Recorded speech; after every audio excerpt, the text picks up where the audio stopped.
When I say St. Francis of Assisi, what's the first image that pops into your head? For a lot of us, it's probably a gentle guy with some birds, maybe a garden statue, a kind of tame historical figure.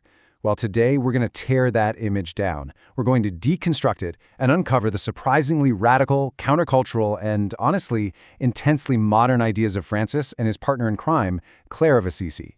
You'll see why their 800-year-old story still has the power to really challenge us today.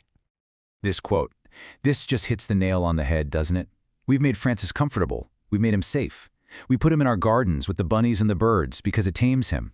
It helps us forget the difficult, the challenging, and frankly the really uncomfortable parts of his story. And it's those parts, the wild parts, that make him so incredibly relevant for our world right now." So let's just lay it out, side by side. The myth? It gives us garden statues and cute animals. The man? He was a friend to lepers, the absolute outcasts of his society. The myth paints this picture of someone tame and gentle, but the real Francis? He was a radical who challenged popes in the entire power structure of his day. He was anything but domesticated. So where did this whole radical journey begin? You might be surprised. It didn't start with some grand vision from the heavens. It started with a simple, almost shockingly direct act. Francis, who was just a young guy from a pretty well-off merchant family, was at church one day, and for the first time, he really listened to the words being read. Now, the text was in Latin, so the priest had to explain it to him, line by line, and it was all about how Jesus sent his followers out into the world with nothing. No money, no extra clothes, not even a walking stick. And Francis's reaction was just electric. He jumped up and shouted, "This is what I want. This is what I seek." Right there, in that moment, he found his entire life's purpose. And this right here is the key to understanding everything about him. For Francis, living according to the form of the Holy Gospel wasn't some nice metaphor. It was a literal blueprint for life, a practical user's manual. He believed you were supposed to do exactly what Jesus did: live with no possessions, be constantly on the move, and exist on the margins of society. It was like he was adopting a whole new grammar for what it means to be human. And this is where things get really interesting, because it created a huge conflict. You see, the church at the time had a very clear, established model for religious life. It was based on the Acts of the Apostles: stable, orderly communities that owned property. Francis's model, based directly on the life of Jesus, was the total opposite: always moving, owning nothing, living among the forgotten. You can imagine how dangerous that looked to an institution built on stability and order. But Francis wasn't alone in this radical vision, not by a long shot.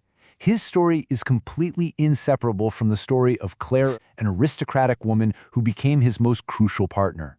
Together, these two rebels forged a completely new path. And let me tell you, Clare's story is just as mind-blowing. She was a noblewoman who completely defied her family. She said no to arranged marriages and literally ran away from home in the dead of night to join this new movement. When her uncle showed up to drag her back home, she ran to the altar and grabbed the altar cloth, claiming church sanctuary. It worked, and for the next 40 years, she fought pope after pope to defend their vision of radical poverty. Oh, and she also wrote the very first rule for a religious community of women that was actually authored by a woman, a total game changer. And if you think her story is just a piece of Christian history, get this. It resonates powerfully today, across cultures, across faiths. A modern Korean Buddhist nun was meticulously translating Clare's writings, and when someone asked her why, she gave this simple, profound reason. She saw in this 13th century Italian woman a model for female spiritual leadership and self-determination that was still revolutionary 800 years later in a completely different tradition. That tells you just how universal these ideas really are. Now, a radical way of life like this had to be rooted in an equally radical theology. And it was.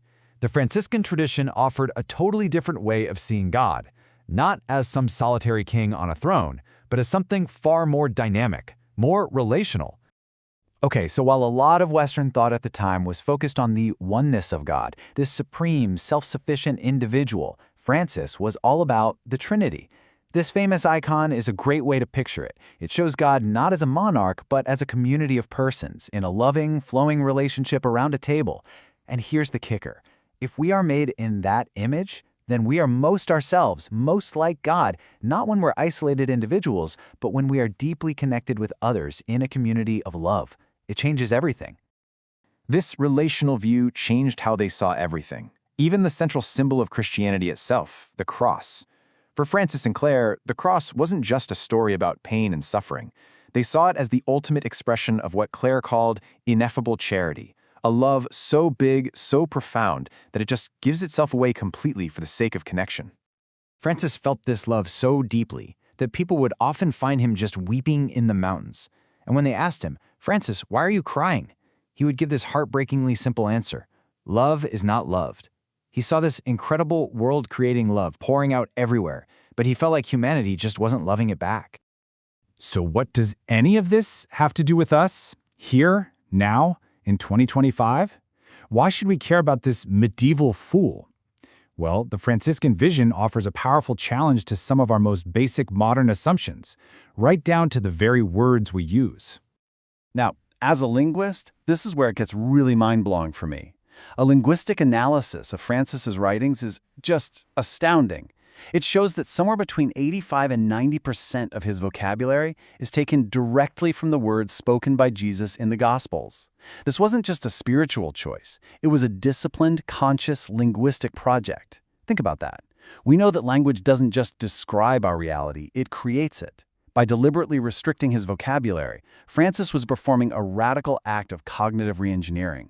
He was trying to rebuild his entire worldview from the ground up, starting at the level of the word. And this linguistic project had huge cultural consequences. His famous poem, The Canticle of the Creatures, where he calls the sun brother sun and the moon sister moon, that's not just a sweet sentiment. It's recognized as the first great work of poetry in the Italian language. His spiritual vision of universal kinship, built word by word from the Gospels, literally helped give birth to a modern language. Francis knew exactly how all of this looked to the rest of the world, and he owned it. He once told a powerful cardinal who was trying to get him to be more conventional, "The Lord has called me to be a new kind of fool in this world." He was offering a fool's wisdom as a direct alternative to the world's so-called wisdom of power, wealth, and status. And that really brings us right back to today. In our world, which is so often defined by accumulation, by isolation, and by division, what can we learn from a fool like this? Someone who chose radical poverty over wealth, who chose universal kinship over tribalism, and who chose a defiant joy even in the face of suffering. Whether you're coming at this from a place of faith or philosophy or just as a way to think about social change, it's a question worth sitting with.